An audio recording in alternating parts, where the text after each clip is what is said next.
ایسا عابد جو بے جان چیزوں میں جان ڈال دیتا تھا۔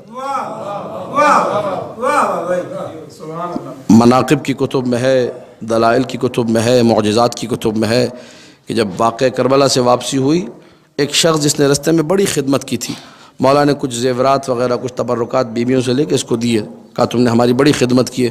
تو کہنے لگا مولا مجھے نہیں چاہیے، میں نے اللہ کے قرب کے لیے خدمت کی ہے، آپ کی محبت میں کی ہے، مجھے پیسہ۔ آل محمد کی خدمت کے بعد انسان انہی سے پیسہ مانگے مناسب نہیں، اچھا نہیں لگتا، اگرچہ آپ محبت میں دے رہے ہیں، میں نے اس کے لیے نہیں کیا تھا۔ تو مولا نے اسے زمین پہ پڑا ہوا ایک کالا چکنا پتھر اٹھا کر دیا، اس پہ اپنی مہر لگائی، کہا کبھی بھی تجھے کچھ مانگنا ہو تو اس پتھر سے مانگنا۔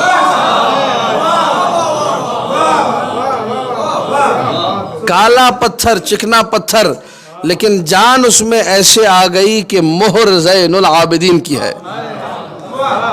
پتھر اس نے جیب میں رکھا، چلا گیا۔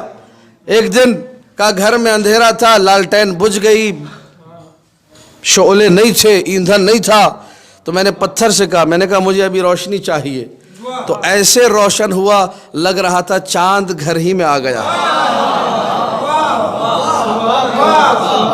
عابد، ایسا عابد جو بے جان پتھر میں بھی۔ کسی بادشاہ نے بلایا، لگ ایسا رہا تھا کہ اب یا تو جیل میں جاؤں گا یا قتل کیا جاؤں گا، پتھر کو ساتھ لے کر گیا، جو ظالم تھا وہ مہربان ہو گیا، اس کی روش ہی تبدیل ہو گئی۔ کبھی پیسوں کی ضرورت پڑی، درہم و دینار مانگے تو اسی پتھر سے نکل کر سامنے آ گئے۔ جس عابد میں اتنی جان ہو کہ وہ بے جان پتھر میں جان ڈال دے، کائنات کا کون سا مسئلہ ایسا ہے جو عابد کے ذریعے سے حل نہ ہو؟